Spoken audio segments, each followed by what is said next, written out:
What's happening, guys? Welcome back to the YouTube channel. My name is Adam, also known as the Plant Power Coach. Today, I have the pleasure of introducing you to Dr. Shabnam Islam.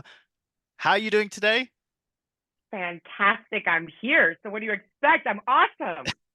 I do want to say that for anyone watching as well, we actually haven't met any time before this. This is our first time meeting, but it's honestly a pleasure to have you. Obviously, I think because we're so far apart geographically as well, I'm assuming you're somewhere in North America. I'm in the UK. Just for the people who potentially haven't heard of you or not your followers, they're potentially my followers. Can you tell us just a little bit about who you are and how we got here today? Absolutely. So my background is in health and fitness. I'm a clinical exercise physiologist. I've spent over a decade in higher education. So I'm a professor of kinesiology at Cal State Northridge. I developed a core curriculum that I'm currently doing my doctorate on. So my background really in education is kinesiology and now educational leadership and policy.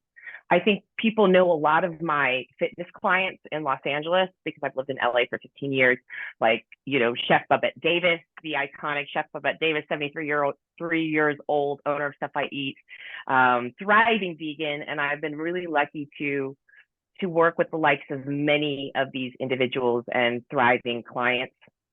I'm also the spokesperson for VKind. VKind is an all-vegan app aimed to expand the veg economy. So if you haven't downloaded the app, download it now today. It is free, and it's there to ensure that we are promoting our community to the communities. Like if you are a vegan chiropractor, get yourself on there because we want people to come to you because we think your values matter. And it's been really exciting to combine my expertise in health sciences and helping others with my passion for plant-based living. So I'm really excited to be here. I love that. And also for anyone watching as well, all the information that you share with me today, I will be putting in the description below. So I'm going to go check it out, and anyone watching should do the same as well. For anyone kind of watching again, like any sort of long-time followers of my channel, I can kind of revolve it around three different topics. Number one being fitness. Obviously, you're fit and healthy. Plant-based nutrition, which sounds like obviously you're all for, and philosophically the topic of veganism. So for animal rights and animal welfare, those sorts of things. So, in the context of those three things, just really quickly, what's your philosophy on each: fitness, plant-based nutrition, and veganism? I used to think that with fitness, move well, be well. We need the capacity of activity, daily physical activity, and adequate levels of intensity to maintain our cardiorespiratory system. And without a healthy lung and venous return, we're going to put ourselves in an early grave. So move well, be well. With food, let food be thy medicine and medicine be thy food. Hippocrates said it best. This is the best healing and longevity tool that we have that's affordable and accessible. And listen, we can talk about food deserts and other communities because we work with those in many capacities. But I think when we can show people that you can change, you can change your trajectory just by what you put in your mouth, what you consume, Yeah. eat. And then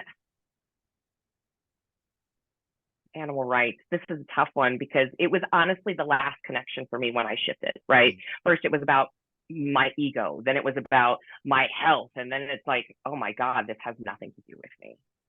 Um, I think we need to do our best to not be the oppressor in anyone's life. And the best way that we can do that is to live a compassionate life. And I truly believe compassion starts with your plate. So if you really love animals, you donate them, people, right? Like it's that simple. Absolutely. I'm going to dive into that a little bit more, the topic towards veganism. Just for again, like I'm sure you're very passionate. It sounds like you're very passionate about what you do. Tell us a little bit about the type of people that you work with specifically, because as far as I remember correctly, kinesiology is the study of the movement of the body, correct? Yeah, the scientific study of human movement. And so it incorporates multiple things like biomechanics, physiology, nutrition, dietetics. And also now we need to look at it through critical race factors, right? We need to look at the impacts of your communities, the way that your culture, the way that you've been raised, and how that influences how we consume. And so I think I actually work with more non-vegans than I work with vegans, because the goal for them is not elimination, it's transition, it's new behavior change, it's learning about just adding more into your diet, not taking away. And I think when we talk about adding more, we're like more fruits and vegetables, but what we also correlate that to is adding more compassion.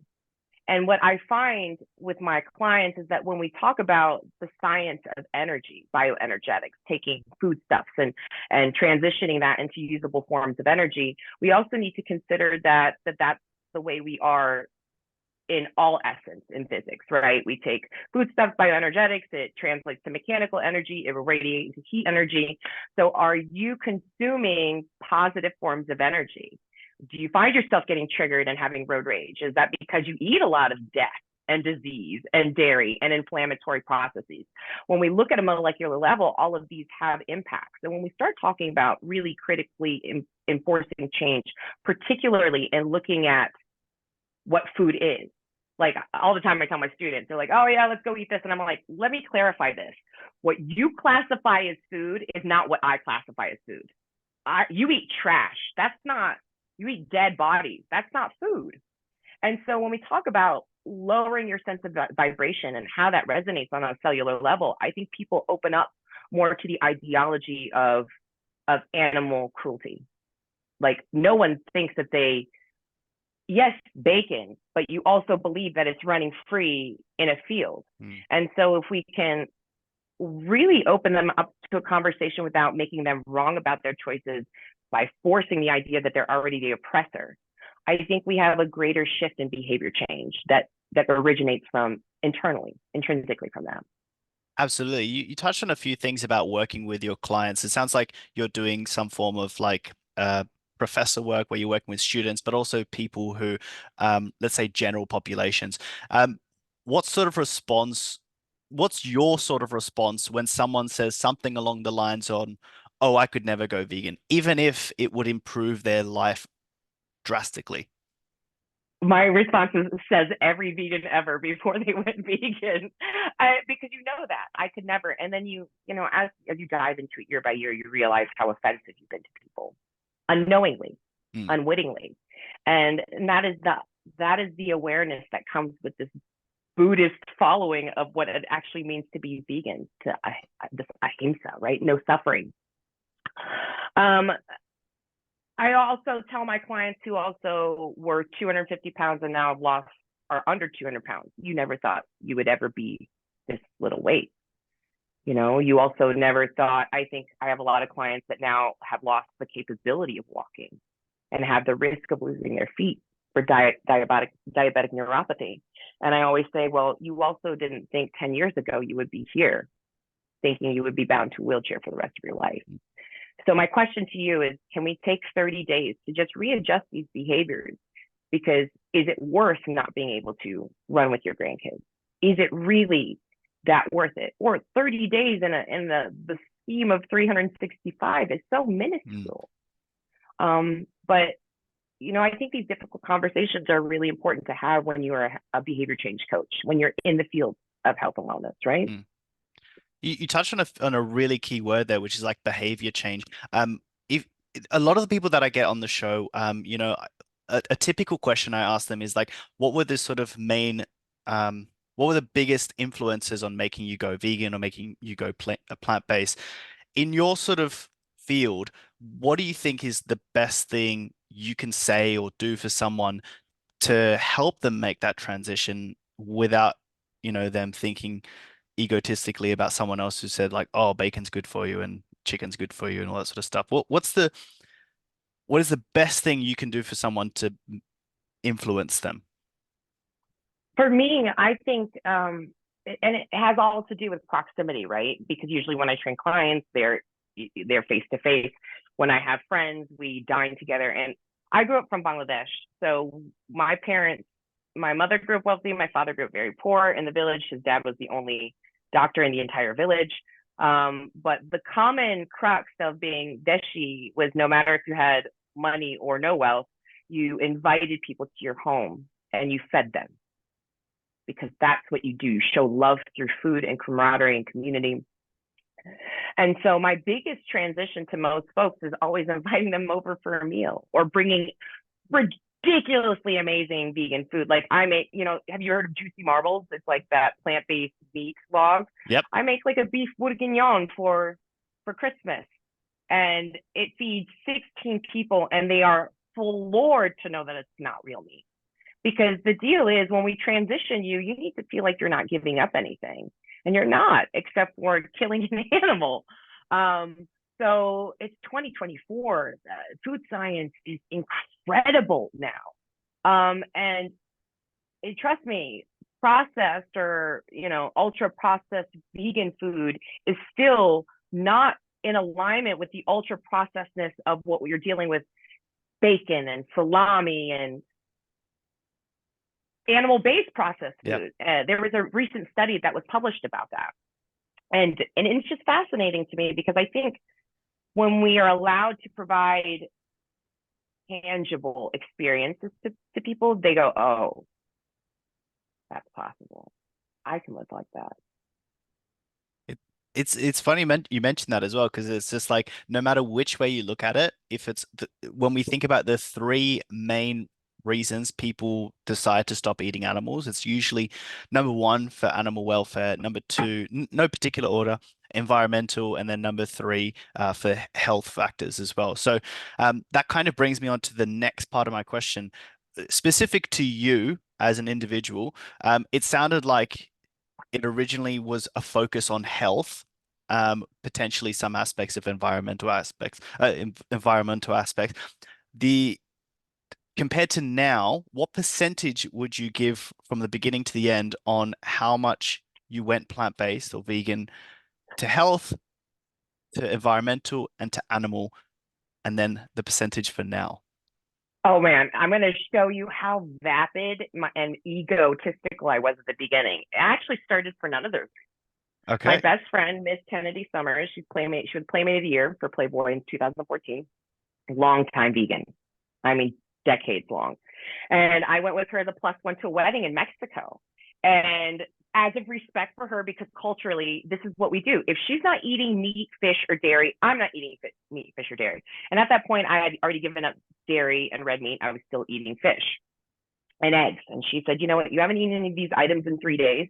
I dare you to go vegan for 30 days. Sure, not a problem.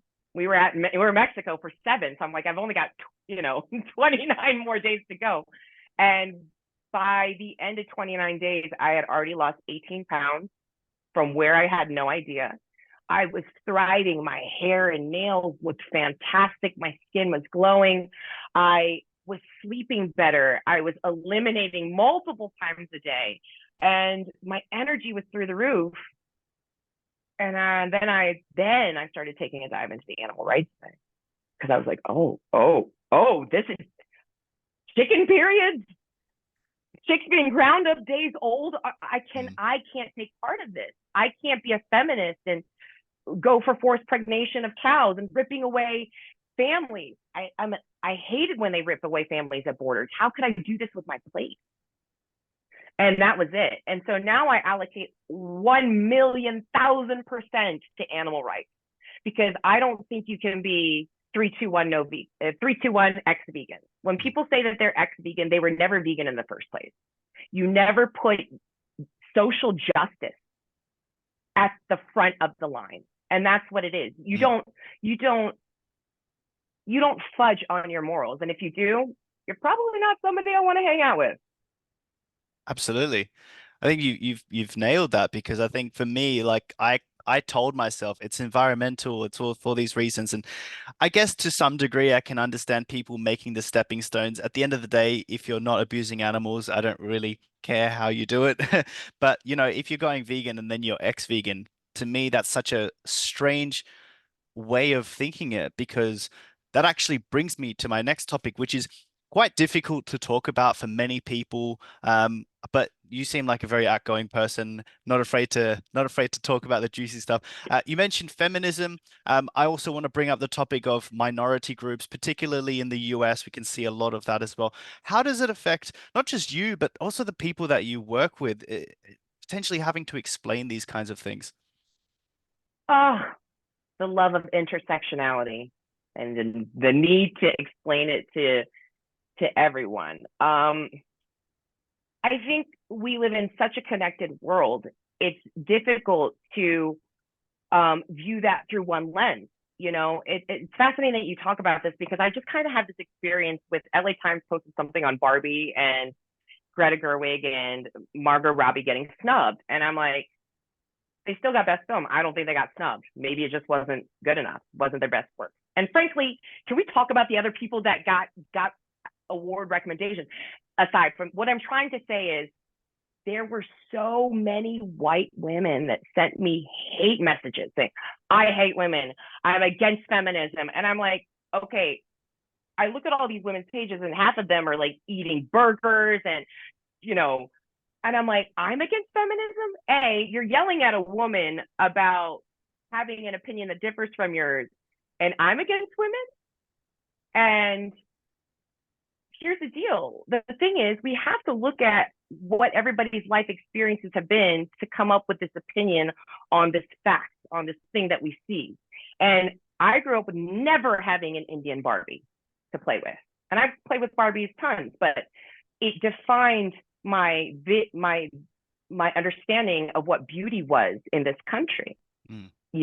I was never pretty enough. I was never white enough. I was never thin enough. And so that drove a lot of this stuff where I'm like, yes, but this is why maybe these things didn't happen. So it's very interesting when we talk about intersectionality when it comes to eating and culture, because many of us grew up eating meat and dairy. However, for many of us, particularly people of color, we know that dairy is an inflammatory agent. We should actually not be consuming it, particularly Black and Brown communities. And so to see organizations like the USDA and the FDA that forcefully place items like this as a healthy requirement or suggested requirement in the everyday diet for consumers is incredibly dangerous. It's incredibly misleading. And unfortunately, it does require people that are truly advocates for health and longevity to do their research. And now we live in a day and age where we can use AI. Like there's a website called Elicit, ELICIT, that is meant for researchers that you can use to plug in and find the most recent research on whatever you're looking for, plant-based nutrition and longevity, or plant-based nutrition and performance, whatever you're looking for. And it'll pop up the first 10 studies within the last, 3 to 5 years. It's phenomenal. But the thing is, people just want to not read them. They want to not digest them and understand them and see that, oh, these things are connected. Maybe the way that we view obesity is only structured off of predominantly a white population. And that these numbers should probably be adjusted to represent the various cultures and races and ethnicities, because things are different by the way they eat and by the way they live. Now, I think, am I diving way too much into it? No, absolutely not. No, you're good. But I think also we have to get into a conversation with people of different cultures, races, and ethnicities about what these numbers mean, right? Like we're also in a point where people are like, body love, body image love. And I'm like, yes, but you're still clinically obese. And that's inherently dangerous for your cardiovascular system. And so we need to get comfortable having conversations with people about how you've been told that this is a diet that you should have. It really doesn't work with the ethnicity or the background that which you come from, right? We see that some of these Black and Brown communities have greater propensity for things like colorectal cancer. And this is inherently increased by eating more meat and dairy in their diet. So if we want to reduce their risk, they really need to eat less of this, not having 3 ounces of a serving per day and 8 ounces of milk per day, like myplate.gov recommends. It's so true. Absolutely. And I think, yeah, you mentioned a few great points in there as well.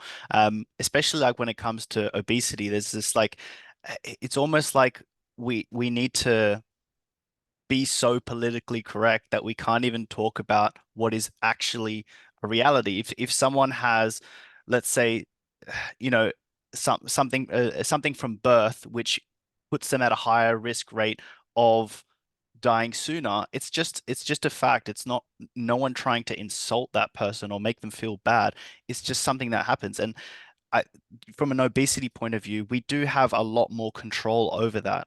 And another thing to kind of We add do. to what you're saying as well is that being vegan or being plant-based doesn't necessarily mean you will not be obese or avoid any sort of things completely. However, considering that we have plenty of research that will reduce aspects of like dietary cholesterol, heart disease, all those sorts of things, and help the environment and help the animals.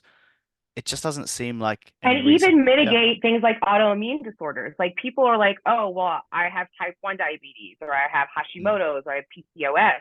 And yes, a plant based diet will not revert the fact that you're living with this autoimmune disorder. Yep. However, eating a whole food plant based diet will give you better glucose control. You know, you will have better blood sugar regulation. Hmm. You will have lower levels of glucagon. PCOS, you'll have better, less digestive inflammatory flare ups, Mm. right? We see people with Crohn's disease having less flare ups when they eat more of a whole food plant based diet. We see people with Hashimoto's. I have seen people with Hashimoto's go completely plant based and then reverse this completely. It's not everybody, every Mm. individual, but we definitely don't see these kind of things occur when people eat a heavily animal based diet, right? Absolutely. I completely agree. It's about, yeah, doing the best that we can. And on that note as well, I didn't even have this question lined up, but um, can you think of any any example, one in a million chance of one person who would have to eat animal-based products? Probably. I mean, maybe. I don't want to say never because that's not the way we do science. There's Yeah. always a probability of that, correct? But I think there's a lot of heavy defense on propagating high meat policy or high meat consumption in food policy. Mm. Okay. And there are plenty of people that'll say, well, I need to eat fish or I need to eat red meat because I need high in iron or I need B12. Well, we know that the best way to get B12, frankly, is with a shot. Yeah. Listen, you know, if you need it more than once every 3 months, get it every month. You'll eliminate it out of the system of what you don't need. So it's ironic, but we do have people that are actually living probably with some major blood disorders that maybe need it. Mm. But I, I, you know, It's a tough one. I would always recommend that there's got to be another way. There's I got to be another way. I asked this doctor I actually knew in person. I don't want to mention his name just yet. But basically I had the same sort of question, and he said he had a client once who essentially, I can't remember exactly what it was, but he had a mutation where he couldn't process L-carnitine. So it was Okay, something like that, and it was just like he couldn't synthesize his own. Essentially, his body couldn't do it, and all they got him to do was take a supplement, and that was it because he didn't want to eat meat because he could have got it from meat amazing. and it was just like that was the only example that he could think of, and it was just like at the end of the day, even if someone has this extremely rare mutation, it's most likely can be supplemented anyway, similar to B12 and whatever. So it really just eliminates any need for animal-based products. I mean, let's be honest, no diet or no lifestyle, eating lifestyle is perfect, right? We all need to supplement. Even those that Mm. eat meat and dairy need to supplement, right? And I think that's exactly what supplementation is. It is an addition to what is not adequately being provided in the diet. So, frankly, unless you're just like eating soil from the earth of New Zealand, I'm pretty sure we all need to supplement. Yeah. So I find it fascinating when people think that's so heavily geared towards just people that are plant based. That's so not Mm. true. I mean, I know people that are straight carnivores that supplement with things like athletic greens because they just don't eat fruits, vegetables, legumes, beans. Like, what is wrong with you? Do you poop like once a week? Thing. Oh. Yeah. I'm gonna slightly veer this off into a different topic because this we could be here for hours, to be honest. But um, Probably. Sorry. so as far as I've got, like, from our conversation before I hit the record button, and from what I've got so far, you're highly intellectual, doing your PhD, and you're also into fitness, which I think for the vast majority of the Western world is probably not a huge is not like a lot of people are being fit and active. We're definitely part of a minority from a vegan point of view. How do the people close to you feel about your lifestyle? I It's so funny. I think some people are often like, "Oh, you don't want to eat this." Like people that don't know maybe like, "You don't want to eat this." I'm like, "You have no idea." Like I live, I eat terribly processed vegan food, but I also believe things in like mitigating things in moderation. I could not eat a burger every day, and Mm, frankly, I can't eat one every week. I don't feel good.